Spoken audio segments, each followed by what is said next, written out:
Alright, what's the deal with your boy Love When the Hate One in the building with your boy Gil? And we back at y'all with another radio call. You guys already know we finna cook. So let's go ahead and get into it, man.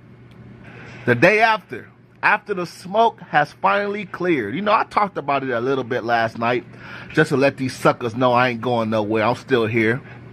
But yeah, we're gonna talk about it and really break it down in this video. You know, it's so many things we could talk about, but the first thing I want to talk about is the fight last night. All right, my thoughts is, oh man, damn, I ain't gonna even lie. I did not see what I thought. I mean, I never thought I would see what I seen yesterday. Canelo actually did look like he's on the decline. You know, I was wrong about that.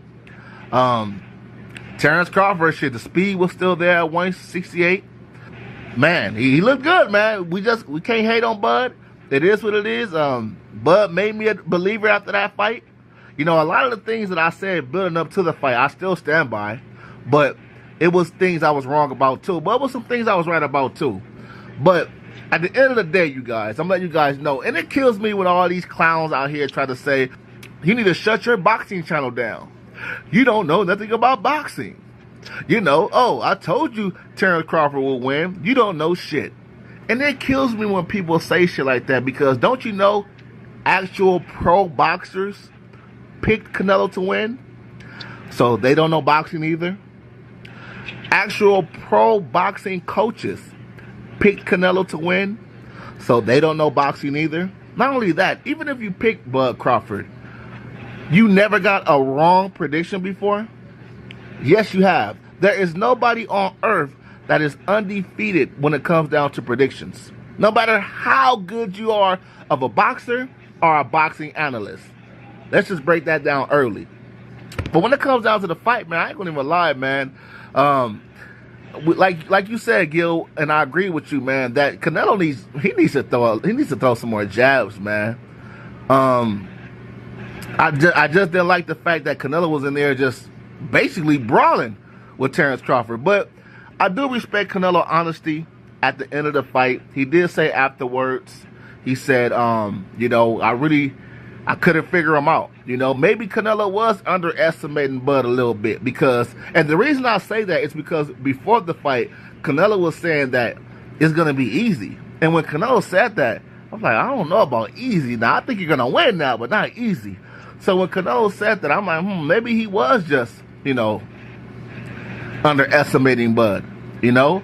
But damn, man, Bud proved me wrong. He's 3-time undisputed, and there's nothing we can say. One more thing, too, before I pass you the mic, Gil. I will say this, man. It's crazy when you think about it, because some people out there will say, I think they're going to have a rematch, you know, and I personally feel like, in my opinion, Canelo might not even want the rematch, but it is an extra bag. You know, in my opinion, I still think Canelo has a puncher's chance. Although Terrence Crawford said yesterday that Mean Machine hits harder than Canelo. Let me tell you guys this. That's bullshit, you guys. I didn't even see Canelo land a clean punch. Remember I say a clean punch on Terrence Crawford. I ain't gonna even lie. Terrence Crawford showed some good defense last night. He didn't show that in his previous fights. So it just lets you know how switched on he was for Canelo. And it is what it is, man. Canelo's still my guy. I'm still a big-time Canelo fan. He gave us a lot of good fights. And he's still a future Hall of Famer. I feel like if he decides to retire now, this will not hurt his legacy. But and we'll talk about this some more later, though. But what's your thoughts on that, Gil? I congratulate Bud Crawford. I think he's a great fighter. Yeah. But at the same time, I think Canelo fell in love with the power. He didn't use the jab like we talked about many times. He didn't use combinations. He didn't do a lot of stuff that I thought he should do. I don't know what it was. It just seemed like he wasn't doing anything that, you know, a boxer should do to get inside or do damage. So I think he's on the decline, but at a certain point, it's going to happen. And I think it's about that time for Canelo. I mean, our analysis was good on what he should do, but he didn't do almost none of it.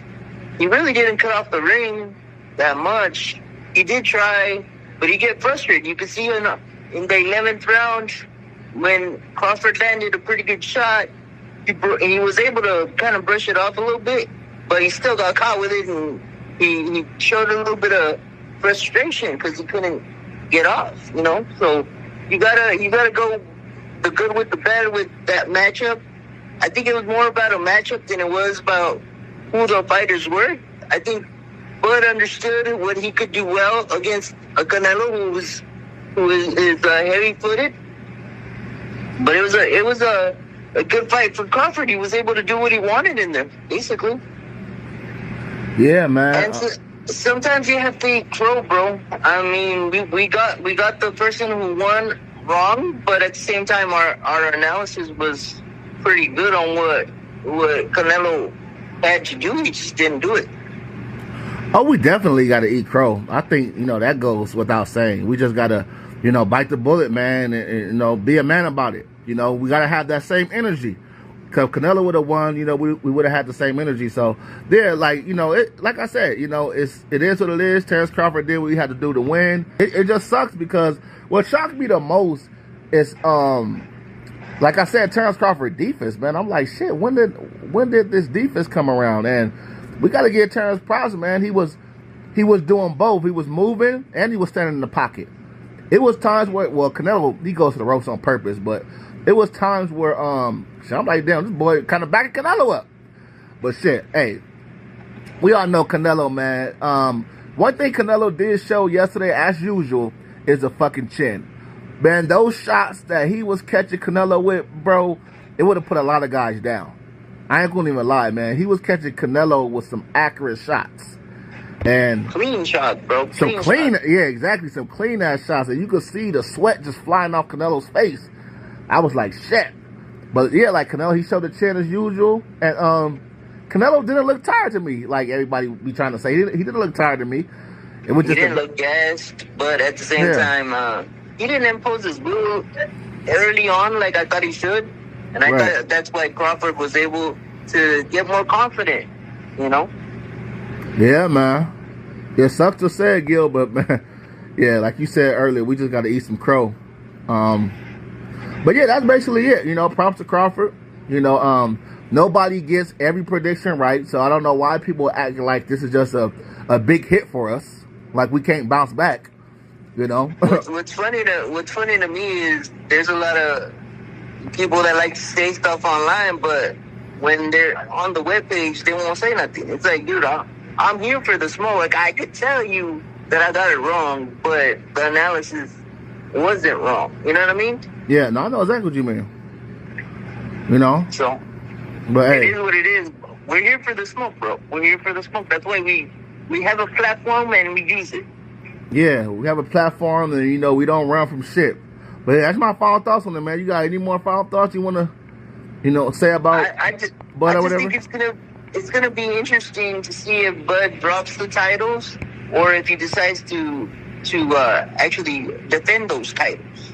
Oh yeah, that's the next topic. We're gonna talk about that, man. You want to get into it right now? Yeah. Let's do it.